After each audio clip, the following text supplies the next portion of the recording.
ਅੱਜ ਆਪਾਂ uniform circular motion की गल करांगे।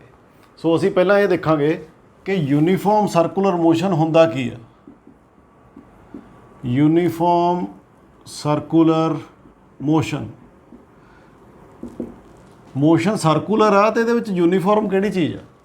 जेकर मोशन सर्कुलर आ तो असी एक एग्जाम्पल देखीए। सब तो पहला सर्कुलर मोशन की मेरे को इत्थे एक बॉडी पेंडुलम बॉब आ जिहड़ी मैं एक धागे नाल बन्नी हुई आ ते इहनूं मैं इदां घुमाउणा ते सर्कल दे विच ही रहिंदी आ।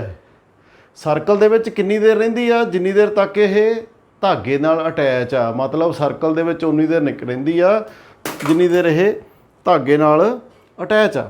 हुण असीं ये देखीए कि जदों कोई बॉडी सर्कल च घुम रही आ तां उदों उहदी किहड़ी चीज़ यूनीफॉर्म आ। लो जी, सो असीं इत्थे एक सेंटर बना लीए तो सर्कल बना लिया असी ये आले दुआले जिहदे विच बॉडी साडी घूम रही है। सपोज कर लीए भी जिहड़ी ये बॉडी घूमदी आ इहदा सर्कल का रेडियस साडे कोले आर आ तो पोजीशन वैक्टर इस P1 पॉइंट का सपोज कर लीए आर वैक्टर हो गया। किसी टाइम के उत्ते P1 ते उदों बाद क्योंकि लगातार घूम रही आ सपोज कर लैने ये P2 के उत्ते चली जाती आ तो हुण इहदा पोजीशन वैक्टर जो है it is R dash. Position vector किवें बदल गया क्योंकि इत्थे साडे कोल डिस्टेंस सर्कल च घुमदी आ जिन्ना डिस्टेंस ये आ उन्ना ही डिस्टेंस ये आ रेडियस के बराबर आ। तो पोजीशन वैक्टर क्यों बदल गया आर तो आर डैश क्यों हो गया क्योंकि इहदी डायरैक्शन ते इहदी डायरैक्शन का फर्क पै गया। आर वैक्टर इधरले पासे नूं सी आर डैश वैक्टर इधरले पासे नूं आ। इस करके ये वैक्टर का नाम सानू उही रखना पऊगा नो डाउट। आर का मैगनीच्यूड तो आर डैश का मैगनीच्यूड दोने बराबर होणगे मतलब इन्हां दी मात्रा इक्को ही आ पर सिर्फ डायरैक्शन होण करके ये वैक्टर बदल गए। ओके हुण देखीए असीं भी इन्हां दोनां दे विच जिहड़ी चीज़ बदली आ वो किन्नी बदली आ। आर इधर नूं सी तो आर डैश साडा इत्थे चला गया।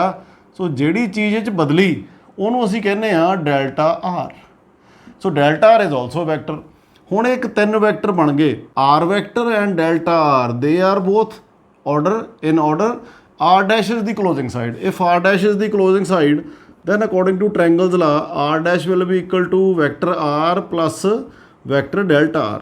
और असी कह दिए भी डेल्टा आर जो है साडे कोल it is R dash minus vector R. So ये साडा हो गया जी change in linear displacement of the body. मतलब बॉडी इत्थों सीगी पहला वो इत्थे चली गई सी असी ओरिजिन मन्निया होया जित्थों असी पहला इनू देखिया सी हुण असी इनू देख रहे हैं।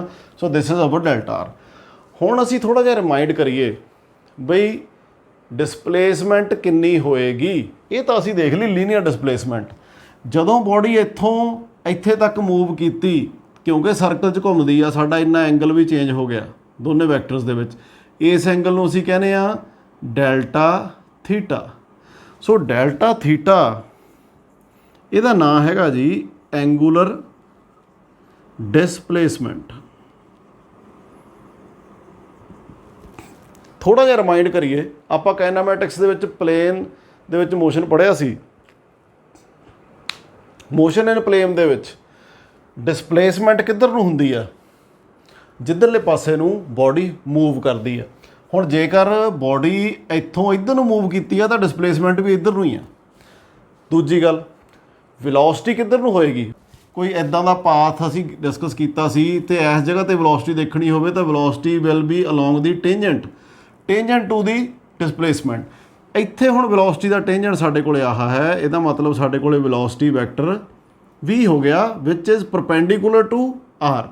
जदों यह बॉडी इत्थे चली गई उदों वेलोसिटी वैक्टर होएगा इधरले पासे नूं क्योंकि हुण डायरैक्शन चेंज हो गई इसलिए V डैश जस्ट लाइक जिवें आपां आर ते आर डैश दे विच कीता सी। लो जी हुण असीं देखीए भी डिसप्लेसमेंट दे चेंज होण दे नाल वेलोसिटी भी साडी चेंज हो गई। नो डाउट वेलोसिटीज़ दा जो मैगनीच्यूड है इट इज़ ऑल्सो सेम। फर्क की पिया सिर्फ इन्हां दी डायरैक्शन बदली है इस करके असीं इत्थे V लिखिया इत्थे V डैश लिखता। डायरैक्शन चेंज करन दे नाल वेलोसिटी चेंज हो गई। यूनीफॉर्म किहड़ी चीज़ आ ਜਿਹੜੀ ਅਸੀਂ ਇੱਥੇ ਗੱਲ ਕਰ ਰਹੇ ਸੀ। ਯੂਨੀਫਾਰਮ ਇਜ਼ ਦੀ ਸਪੀਡ, ਮਤਲਬ magnitude of the velocity. Speed ਕੀ ਹੁੰਦੀ ਹੈ ਜੀ? Speed is the magnitude of velocity. ਇਹ ਚੀਜ਼ਾਂ ਨੋਟ ਕਰ ਲਿਓ ਬੇਟੇ, ਇਹ ਤੁਹਾਡੇ ਬਹੁਤ ਕੰਮ ਆਉਣਗੀਆਂ। ਸਰਕੂਲਰ ਮੋਸ਼ਨ ਦੇ ਵਿੱਚ ਆਮ ਤੌਰ ਦੇ ਉੱਤੇ ਸਾਰੇ ਬੱਚੇ ਇਹਨੂੰ ਔਖਾ ਸਮਝ ਕੇ ਛੱਡ ਦਿੰਦੇ ਆ, ਪਰ ਅੱਜ ਆਪਾਂ ਇਹੋ ਜਿਹੇ ਤਰੀਕੇ ਨਾਲ ਕਰਾਂਗੇ, ਸਾਰੀਆਂ ਚੀਜ਼ਾਂ ਸਟੈਪ ਬਾਏ ਸਟੈਪ, ਤੁਸੀਂ ਹਮੇਸ਼ਾ ਇਹਨੂੰ ਸੌਖਾ ਸਮਝੋਗੇ। ਸਪੀਡ ਕੀ ਹੁੰਦੀ ਆ? Magnitude of velocity. So speed is always uniform in circular motion, ਜਿਹੜਾ ਅਸੀਂ ਪੜ੍ਹ ਰਹੇ ਹਾਂ ਉਹਦੇ ਵਿੱਚ। ਹੁਣ ਅਸੀਂ ਇਹ ਦੇਖੀਏ ਕਿ ਜੇਕਰ ਮੈਂ ਆਹ ਵਾਲਾ ਵੈਲੋਸਿਟੀ ਵੈਕਟਰ ਇਹਨੂੰ ਮੈਂ ਚੱਕ ਕੇ ਡਰੈਗ ਕਰਕੇ ਇੱਥੇ ਲੈ ਆਵਾਂ, ਸੇਮ, ਤੇ ਵੀ ਡੈਸ਼ ਨੂੰ ਮੈਂ ਡਰੈਗ ਕੀਤਾ ਇੱਥੇ ਲੈ ਆਂਦਾ ਜੀ, ਲੋ direction same, okay. So this is my V dash.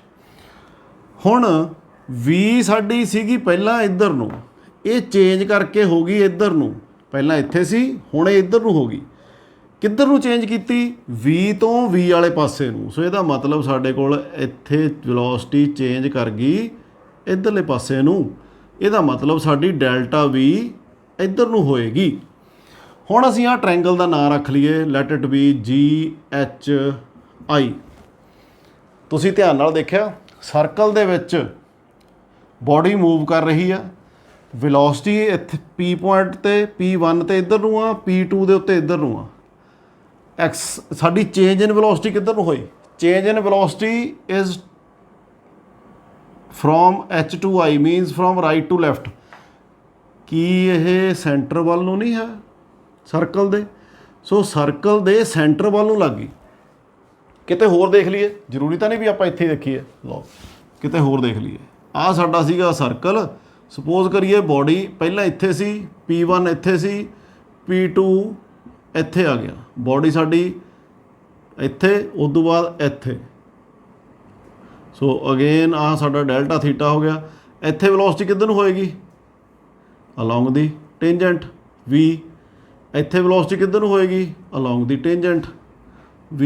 ਇੱਥੇ ਅਸੀਂ ਮੈਗਨੀਚਿਊਡ ਸੇਮ ਰੱਖਿਆ, ਇਸ ਕਰਕੇ ਲੈਂਥ ਆਫ ਦੀ ਵੈਕਟਰ ਵੀ ਸੇਮ ਰਹੇਗਾ। So this is V dash. ਹੁਣ ਇਹਨਾਂ ਨੂੰ ਡਰੈਗ ਕਰਕੇ ਦੇਖ ਲਈਏ ਕਿੱਧਰ ਨੂੰ ਜਾਂਦੇ ਆ। ਇਹਨੂੰ ਮੈਂ ਡਰੈਗ ਕਰਕੇ ਇੱਥੇ ਲੈ ਜਾਂਦਾ, ਇਕੱਠੇ ਬਣਾ ਕੇ ਦੇਖਦੇ ਹਾਂ ਉਹਨਾਂ ਨੂੰ। ਸੋ ਦਿਸ ਇਜ਼ ਮਾਈ V। ਇਹਨੂੰ ਮੈਂ ਡਰੈਗ ਕਰਕੇ ਇੱਥੇ ਲੈ ਆਇਆ ਜੀ, ਕੋਈ ਫਰਕ ਤਾਂ ਨਹੀਂ ਪਿਆ। ਹੁਣ ਦੇਖੋ V ਤੋਂ V ਡੈਸ਼ ਵਾਲੇ ਪਾਸੇ ਨੂੰ ਚੇਂਜ ਕੀਤੀ ਆ, ਇੱਧਰੋਂ V ਤੋਂ V ਡੈਸ਼ ਵਾਲੇ ਪਾਸੇ ਨੂੰ। ਕਿੱਧਰ ਨੂੰ ਆ ਗਿਆ ਐਰੋ? ਡੈਲਟਾ V ਦਾ। So it is again along centre C। ਸੋ ਇਹਦਾ ਮਤਲਬ ਇਹ ਹੋਇਆ ਵੀ ਜਦੋਂ ਵੀ ਵੈਲੋਸਿਟੀ ਕੌਂਸਟੈਂਟ ਵੈਲੋਸਿਟੀ ਨਾਲ ਕੌਂਸਟੈਂਟ ਸਪੀਡ ਦੇ ਨਾਲ ਕੋਈ ਬੋਡੀ ਸਰਕਲ ਦੇ ਵਿੱਚ ਮੂਵ ਕਰਦੀ ਆ ਯੂਨੀਫਾਰਮ ਸਪੀਡ ਦੇ ਨਾਲ, ਉਦੋਂ ਉਹਦੀ ਜੋ ਚੇਂਜ ਇਨ ਵੈਲੋਸਿਟੀ ਆ ਉਹ ਹਮੇਸ਼ਾ ਕਿੱਧਰ ਨੂੰ ਹੁੰਦੀ ਹੈ ਜੀ? ਸੈਂਟਰ ਵੱਲ ਨੂੰ। ਐਕਸਲੇਸ਼ਨ ਹੁਣ ਕਿੱਧਰ ਨੂੰ ਆਏਗੀ? ਜੇਕਰ ਅਸੀਂ ਐਕਸਲੇਸ਼ਨ ਦੀ ਗੱਲ ਕਰੀਏ ਤਾਂ acceleration is along change in velocity. So ਇਹ ਤੁਸੀਂ ਯਾਦ ਰੱਖਣਾ। ਪਹਿਲੀ ਤਾਂ ਗੱਲ ਇਹ ਯਾਦ ਰੱਖਣੀ ਆ ਐਂਗੂਲਰ ਡਿਸਪਲੇਸਮੈਂਟ, ਉਸ ਤੋਂ ਬਾਅਦ ਤੁਸੀਂ ਯਾਦ ਰੱਖਣੀ ਆ change in velocity. Change in velocity towards centre of circle.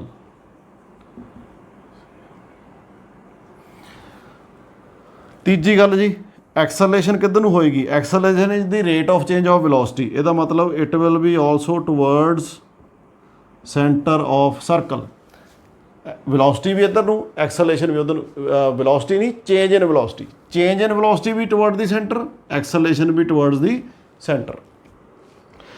ਹੁਣ ਇਸੇ ਕਰਕੇ ਜਦੋਂ ਸਰਕਲ ਦੇ ਵਿੱਚ ਬੋਡੀ ਮੂਵ ਕਰਦੀ ਆ ਤਾਂ ਉਹਦੀ ਐਕਸਲਰੇਸ਼ਨ ਨੂੰ ਅਸੀਂ ਸੈਂਟਰੀਪੀਟਲ ਐਕਸਲਰੇਸ਼ਨ ਕਹਿੰਦੇ ਆ।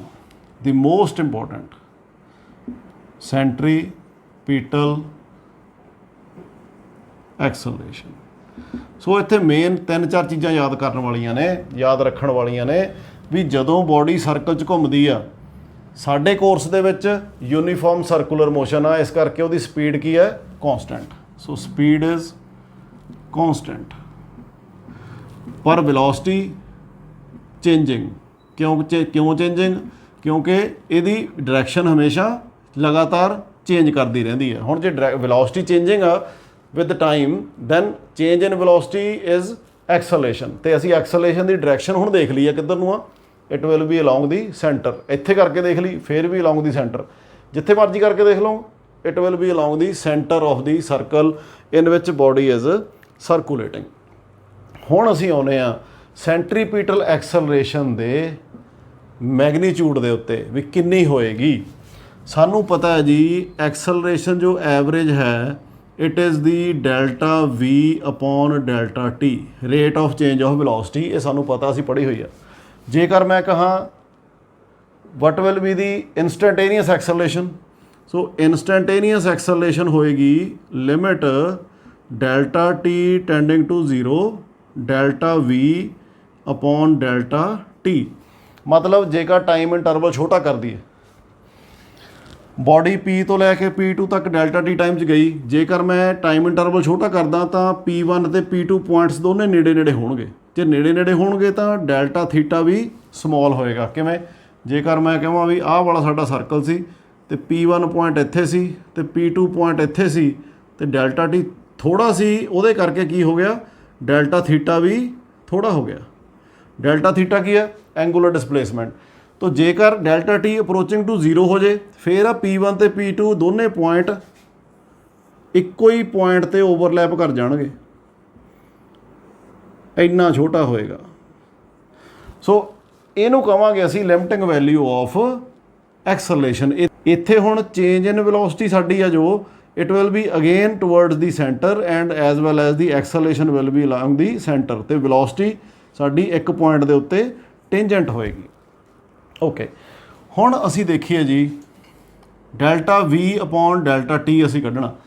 ਇਹ ਸਾਡੇ ਦਿਮਾਗ 'ਚ ਰਹਿਣੀ ਚਾਹੀਦੀ ਹੈ ਗੱਲ ਵੀ ਅਸੀਂ ਐਕਸਲਰੇਸ਼ਨ, ਸੈਂਟਰੀਪੀਟਲ ਐਕਸਲਰੇਸ਼ਨ ਦਾ ਫਾਰਮੂਲਾ ਜਦੋਂ ਡਰਾਈਵ ਕਰਨਾ ਇੰਪੋਰਟੈਂਟ ਆ, ਪੇਪਰ 'ਚ ਆਮ ਤੌਰ 'ਤੇ ਆ ਜਾਂਦਾ ਸੈਂਟਰੀਪੀਟਲ ਐਕਸਲਰੇਸ਼ਨ ਦਾ ਫਾਰਮੂਲਾ ਡਰਾਈਵ ਕਰਨਾ। So rate of change of velocity ਹੁੰਦੀ ਹੈ ਸਾਡੀ ਇੰਸਟੈਂਟੇਨੀਅਸ ਐਕਸਲਰੇਸ਼ਨ, ਮੀਨਸ ਇੱਕ ਖਾਸ ਸਮੇਂ 'ਤੇ ਐਕਸਲਰੇਸ਼ਨ, ਇਸ ਪੁਆਇੰਟ 'ਤੇ ਐਕਸਲਰੇਸ਼ਨ। ਡੈਲਟਾ ਵੀ ਦੇਖੀਏ ਕਿਵੇਂ ਨਿਕਲੂਗਾ। ਡੈਲਟਾ ਵੀ ਸਾਡੇ ਕੋਲ ਕੀ ਹੁੰਦਾ, ਅਸੀਂ ਜੇਕਰ ਇੱਥੇ ਸਾਡੀ ਬੋਡੀ ਸੀਗੀ P1 ਪੁਆਇੰਟ 'ਤੇ, ਉਦੋਂ ਬਾਅਦ ਉਹ ਚਲੀ ਗਈ P2 'ਤੇ, ਐਂਗਲ ਇਹਨੇ ਟਰੈਵਰਸ ਕੀਤਾ ਡੈਲਟਾ ਥੀਟਾ। ਹੁਣ ਜੇਕਰ R ਦੇ ਪਰਪੈਂਡੀਕੂਲਰ V ਆ ਅਤੇ R ਡੈਸ਼ ਦੇ ਪਰਪੈਂਡੀਕੂਲਰ ਹੈਗਾ V ਡੈਸ਼। R ਦੇ ਪਰਪੈਂਡੀਕੂਲਰ ਕੌਣ ਆ? V, because it is the tangent to R। R dash ਦੇ ਪਰਪੈਂਡੀਕੂਲਰ ਕੌਣ ਆ? V dash, because it is the tangent to R। Tangent ਸਾਡੇ ਕੋਲੇ ਟੱਚਿੰਗ ਲਾਈਨ ਹੁੰਦੀ ਹੈ, ਇਹ ਹਮੇਸ਼ਾ 90 ਡਿਗਰੀ 'ਤੇ ਹੁੰਦੀ ਹੈ। ਸੋ ਇੱਥੇ ਸਾਡੇ ਕੋਲ 90 ਆ, ਸੋ ਇੱਥੇ ਵੀ ਸਾਡੇ ਕੋਲ 90 ਆ। ਜਦੋਂ ਦੋ ਲਾਈਨਾਂ ਦੇ ਵਿੱਚ ਕੋਈ ਐਂਗਲ ਹੋਵੇ ਅਤੇ ਉਹਨਾਂ ਦੇ ਪਰਪੈਂਡੀਕੂਲਰਸ ਦੇ ਵਿੱਚ ਵੀ ਉਨਾ ਹੀ ਐਂਗਲ ਹੁੰਦਾ, ਮੀਨਸ ਜਿੰਨਾ ਐਂਗਲ ਸਾਡੇ ਕੋਲ R ਅਤੇ R ਡੈਸ਼ ਦੇ ਵਿੱਚ ਸੀ ਮੀਨਸ ਡੈਲਟਾ ਥੀਟਾ, ਉਨਾ ਹੀ ਐਂਗਲ ਇਹਨਾਂ ਦੇ ਪਰਪੈਂਡੀਕੂਲਰਸ ਨੇ ਜੋ ਉਹਦੇ ਵਿੱਚ ਹੋਏਗਾ, ਮੀਨਸ V ਅਤੇ V ਡੈਸ਼ ਦੇ ਵਿੱਚ ਵੀ ਐਂਗਲ ਕਿੰਨਾ ਹੋਏਗਾ? Delta theta. ਜੇ ਆਹ ਐਂਗਲ ਅਤੇ ਆਹ ਐਂਗਲ ਸੇਮ ਆ ਤਾਂ ਸਾਡੇ ਕੋਲ ਇਹ ਟ੍ਰਾਇੰਗਲ ਆ ਜਿਹੜੀਆਂ ਦੋਨੇ ਇਹ ਸਿਮਿਲਰ ਹੋ ਗਈਆਂ। ਕਿਉਂ? ਕਿਉਂਕਿ V ਦੀ ਵੈਲਿਊ ਵੀ ਕੌਂਸਟੈਂਟ ਆ। ਜੇਕਰ R ਅਤੇ R ਡੈਸ਼ ਦੋਨੇ ਬਰਾਬਰ ਸੀ, V ਅਤੇ V ਡੈਸ਼ ਵੀ ਦੋਨੇ ਬਰਾਬਰ ਨੇ, ਇਹਦਾ ਮਤਲਬ ਇਹ ਹੋ ਗਿਆ ਵੀ ਇਹ ਸਾਡੀ ਟ੍ਰਾਇੰਗਲਸ ਦੋਨੇ GHI ਅਤੇ CP1P2। ਸੋ ਆਵਰ ਟ੍ਰਾਇੰਗਲਸ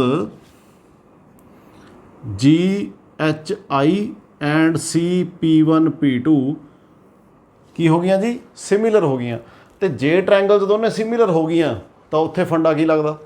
ਉੱਥੇ ਫੰਡਾ ਇਹ ਲੱਗਦਾ ਵੀ ਦੋਨਾਂ ਦੀਆਂ ਸਾਈਡਾਂ ਦੀ ਰੇਸ਼ੋ ਬਰਾਬਰ ਹੋਏਗੀ, ਦੋਨਾਂ ਦੀਆਂ ਸਾਈਡਾਂ ਦੀ ਰੇਸ਼ੋ ਬਰਾਬਰ ਹੋਏਗੀ। ਤਾਂ ਅਸੀਂ ਡੈਲਟਾ ਵੀ ਅਪੋਨ V ਕਰੀਏ,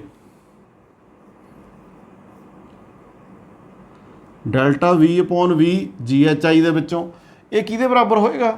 delta R upon R। So ਇਹ ਬਰਾਬਰ ਹੋਏਗਾ delta R over R। So ਇੱਥੋਂ ਅਸੀਂ ਡੈਲਟਾ V ਦੀ ਵੈਲਿਊ ਕੱਢ ਲਈਏ।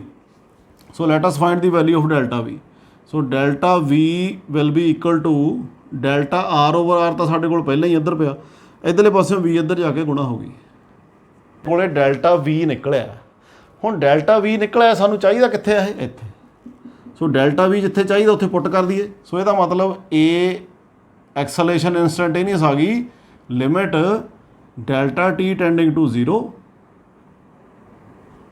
ਇੱਥੇ ਡੈਲਟਾ ਵੀ ਦੀ ਵੈਲਿਊ ਪੁੱਟ ਕਰਨ ਲੱਗਿਆ 1 ਓਵਰ ਡੈਲਟਾ ਟੀ ਤਾਂ ਇੱਥੇ ਪਹਿਲਾਂ ਹੀ ਪਿਆ, ਤੋ ਥੱਲੇ ਮੈਂ ਡੈਲਟਾ ਟੀ ਤਾਂ ਪਹਿਲਾਂ ਹੀ ਲਿਖ ਲੈਣਾ।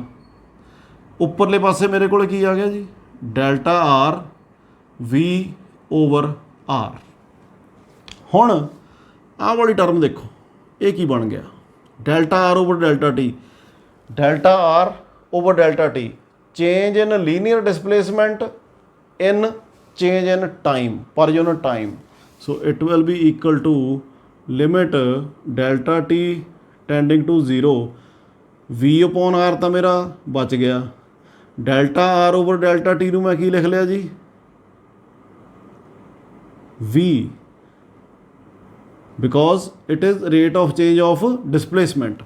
rate of change of displacement ਕੀ ਹੁੰਦੀ ਹੈ, velocity। ਸੋ ਇਹਦਾ ਮਤਲਬ ਸਾਡੇ ਕੋਲ ਇੰਸਟੈਂਟੇਨੀਅਸ ਐਕਸਲਰੇਸ਼ਨ ਆ ਗਈ v ਸਕੇਅਰ ਅਪੋਨ, ਇਹ 'ਚ t ਖਤਮ ਹੋ ਗਿਆ ਇਹਦੇ ਨਾਲ ਹੀ, ਸੋ ਇਹਦਾ ਮਤਲਬ v square upon r। So this is the value of instantaneous acceleration in circular motion. ਬਹੁਤ ਇੰਪੋਰਟੈਂਟ ਆ, ਅਗਲੇ ਜਿੰਨੇ ਵੀ ਚੈਪਟਰ ਕਰਾਂਗੇ ਸੈਂਟਰੀਪੀਟਲ ਮੋਸ਼ਨ ਵਾਲੇ, ਸੈਂਟਰੀਪੀਟਲ ਐਕਸਲਰੇਸ਼ਨ ਵਾਲੇ, ਸੈਂਟਰੀਪੀਟਲ ਫੋਰਸ ਵਾਲੇ, ਉੱਥੇ ਇਹ ਚੀਜ਼ ਤੁਹਾਡੇ ਕੰਮ ਆਉਣੀ ਆ। ਹੁਣ ਅਸੀਂ ਇਹ ਇੱਥੇ ਤੱਕ ਜਿਹੜਾ ਕੁਛ ਸਮਝਿਆ, ਇਹਦੇ ਨਾਲ ਅਸੀਂ ਹੁਣ ਕਿਹੜੀ ਕਿਹੜੀ ਚੀਜ਼ਾਂ ਹੋਰ ਕਰ ਸਕਦੇ ਹਾਂ ਉਹ ਅਸੀਂ ਦੇਖੀਏ।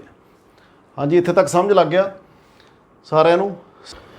ਹੁਣ ਇੱਥੇ ਅਸੀਂ ਜੋ ਫਾਈਂਡ ਕਰ ਚੁੱਕੇ ਹਾਂ, ਇਟ ਇਜ਼ ਆਵਰ ਐਕਸਲਰੇਸ਼ਨ, ਜਿਹਨੂੰ ਅਸੀਂ ਸੈਂਟਰੀਪੀਟਲ ਐਕਸਲ AC ਕਹਿ ਸਕਦੇ ਹਾਂ, and it is v square upon r। Okay, ਹੁਣ ਅਸੀਂ ਦੇਖੀਏ ਵੀ ਜਿਹੜੀ ਅਸੀਂ ਇੱਥੇ ਐਂਗੂਲਰ ਡਿਸਪਲੇਸਮੈਂਟ ਦੀ ਗੱਲ ਕੀਤੀ ਸੀ, ਜੇਕਰ ਸਾਡੇ ਕੋਲ ਐਂਗੂਲਰ ਡਿਸਪਲੇਸਮੈਂਟ ਸਾਨੂੰ ਪਤਾ ਲੱਗ ਗਈ ਆ,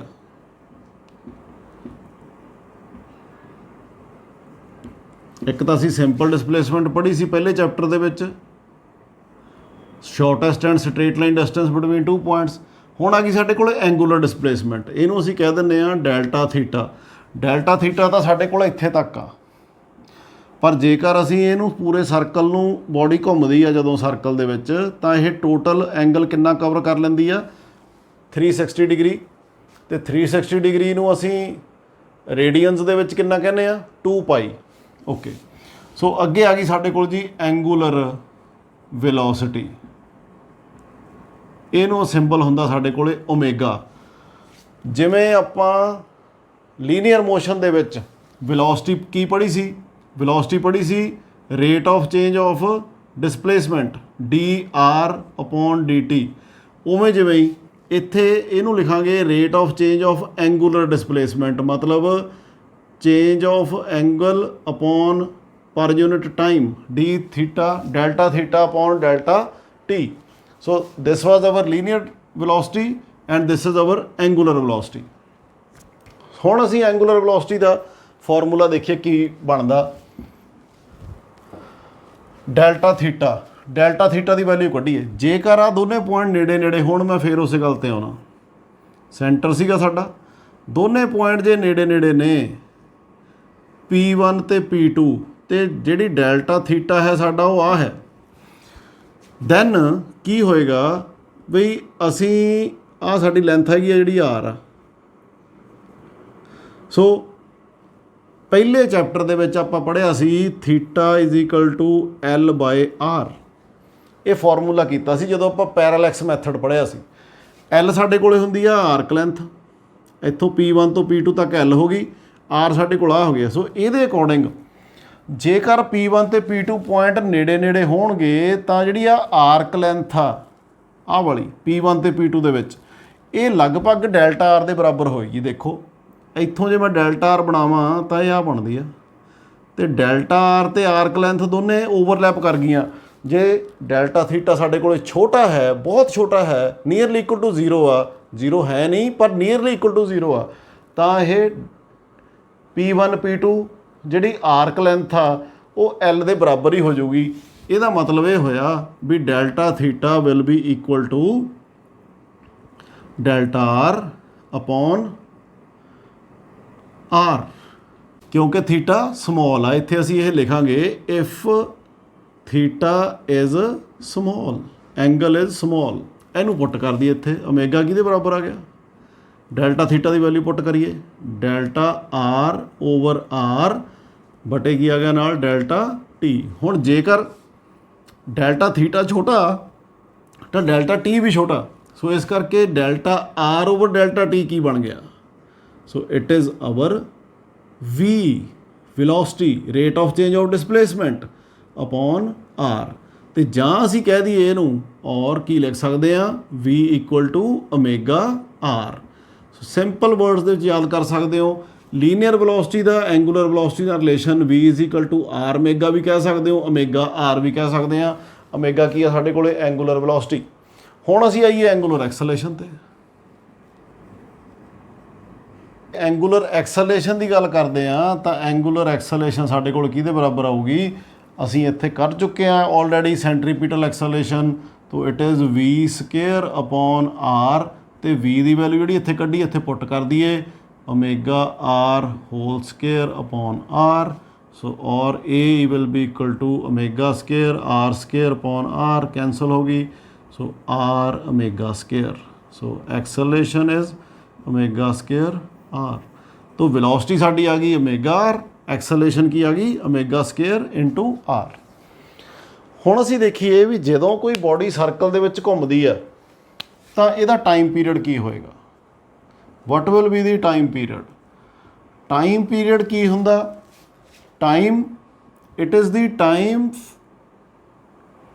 to complete one revolution by a body. एक रेवोल्यूशन जदों करूगा बॉडी तो उन्होंने असीं कहने time period. It symbol is capital T. हुण जे टाइम पीरियड टी आ, तुसीं ये देखो भी जदों बॉडी एक सर्कल पूरा करदी आ, एक रेवोल्यूशन पूरा करदी आ, तो एंगल कितना कवर करदी आ? सो एंगल, क्योंकि टाइम पीरियड जिहड़ा आपां ये S is equal to U T वाले फॉर्मूले तो कढ सकते हैं। S is equal to U T, distance is equal to speed into time. So time किहदे बराबर आ गया? डिस्टेंस ओवर वेलोसिटी ਜਾਂ स्पीड कह दीए। सो डिस्टेंस कितना कवर किया जी इन्हें आ पूरा कर ली? टोटल एंगूलर डिसप्लेसमेंट इट इज़ 2 पाई ਜਾਂ 360 डिग्री, 2 पाई रेडियंस कह सकते हैं, ओवर वेलोसिटी। वेलोसिटी किहड़ी है दी? एंगूलर वेलोसिटी, क्योंकि घूमती है। So omega, so 2 pi upon omega. So this is another important relation, ਜਾਂ ओमेगा कह दीए 2 पाई अपॉन टी। ये भी तुसीं याद रख सकते हो भी सर्कुलर मोशन दे विच एंगूलर वेलोसिटी एक रेवोल्यूशन वास्ते 2 पाई ओवर टी भी लिख सकते हाँ। ओके, हुण फ्रीकुएंसी। फ्रीकुएंसी का मतलब हुंदा भी एक यूनिट टाइम दे विच बॉडी किन्ने चक्कर लाउंदी आ।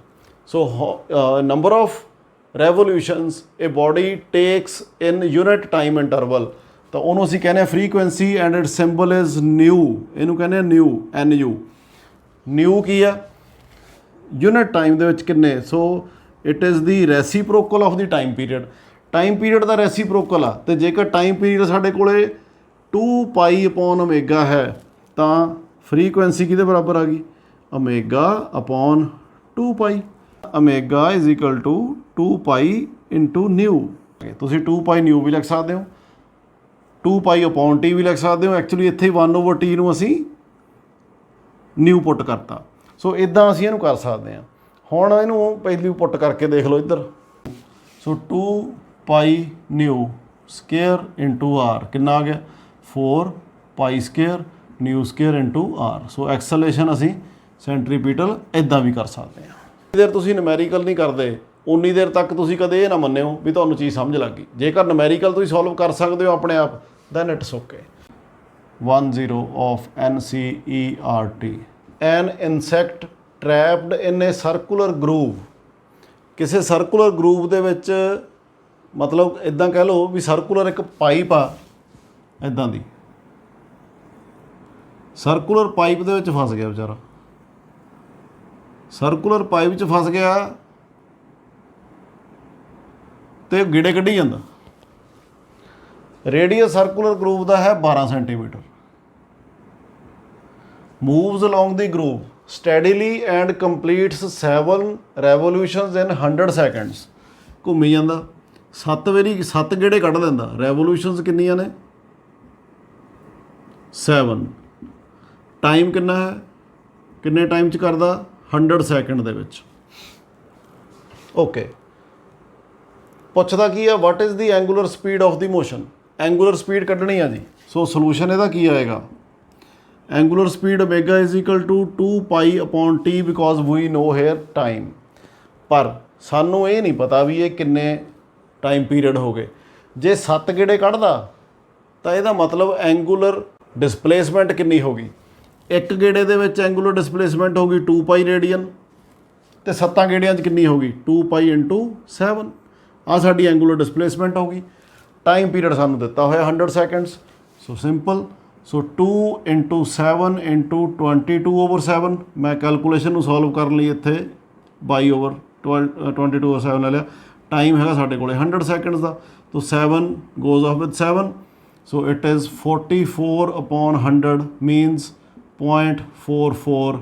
ਹੁਣ ਯੂਨਿਟਸ ਕੀ ਆਉਣਗੀਆਂ, ਉੱਪਰ ਕੀ ਸੀਗਾ ਸਾਡਾ ਰੈਵੋਲਿਊਸ਼ਨਸ, ਰੈਵੋਲਿਊਸ਼ਨਸ ਪਰ ਸੈਕਿੰਡ। ਸੋ ਇੱਦਾਂ ਅਸੀਂ ਐਂਗੂਲਰ ਸਪੀਡ ਕੱਢ ਸਕਦੇ ਹਾਂ। ਸੈਕਿੰਡ ਕੁਐਸਚਨ ਕੀ ਪੁੱਛਦਾ, is the acceleration vector a constant vector.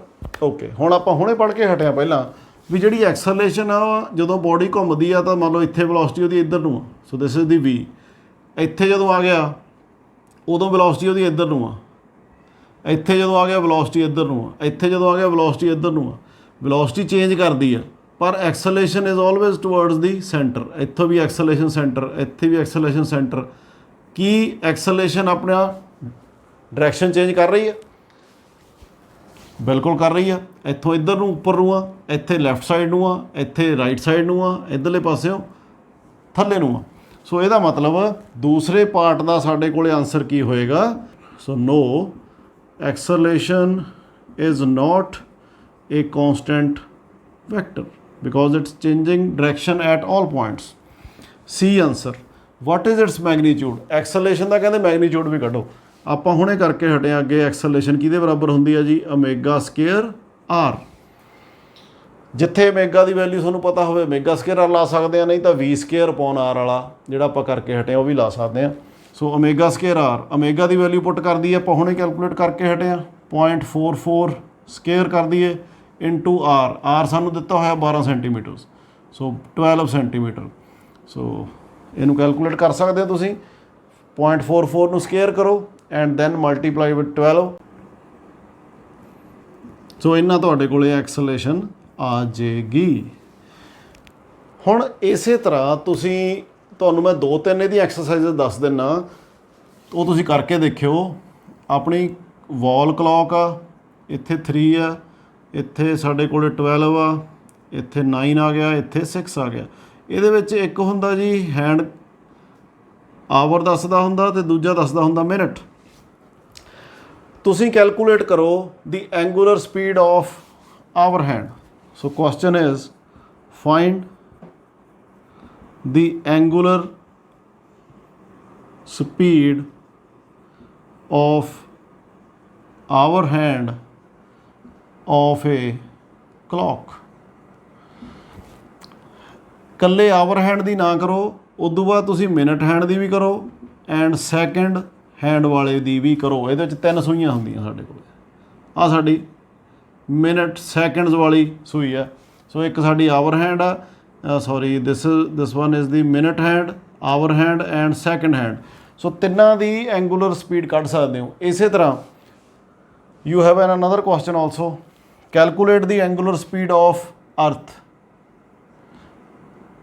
Around sun. ਇੱਕ ਵਾਰੀ ਸਨ ਦੇ ਅਰਾਊਂਡ ਕੱਢੋ, ਦੂਜੀ ਵਾਰੀ ਅਰਾਊਂਡ ਇਟਸ ਓਨ ਐਕਸਿਸ। ਤਾਂ ਜੇ ਹੋ ਸਕਿਆ ਤਾਂ ਆਨਸਰਸ ਆ ਜਿਹੜੇ ਤੁਸੀਂ ਉਹ ਕਮੈਂਟ ਸੈਕਸ਼ਨ ਦੇ ਵਿੱਚ ਲਿਖ ਕੇ ਜ਼ਰੂਰ ਭੇਜੋ। ਸੋ ਇਹ ਕੋਈ ਔਖਾ ਨਹੀਂ ਹੈ। ਸੋ ਇਹਨੂੰ ਸਿਰਫ ਇਹੀ ਚੀਜ਼ ਔਖੀ ਲੱਗਦੀ ਹੁੰਦੀ ਹੈ ਜਿਹੜੀ ਨਾ ਆਵੇ, ਪਰ ਜਿਹੜੀ ਚੀਜ਼ ਆ ਜਾਂਦੀ ਆਪਾਂ ਨੂੰ ਸਮਝ ਲੱਗ ਜਾਂਦੀ ਆ ਉਹ ਤੁਹਾਡੇ ਵਾਸਤੇ ਸੌਖੀ ਬਣ ਜਾਏਗੀ। ਤਾਂ ਮੈਨੂੰ ਉਮੀਦ ਆ ਵੀ ਸਰਕੂਲਰ ਮੋਸ਼ਨ ਵੀ ਤੁਸੀਂ ਇੱਦਾਂ ਹੀ ਕਰ ਲੈਣਾ, ਬੜਾ ਈਜ਼ੀ ਹੈ। So thank you very much for attending the lecture.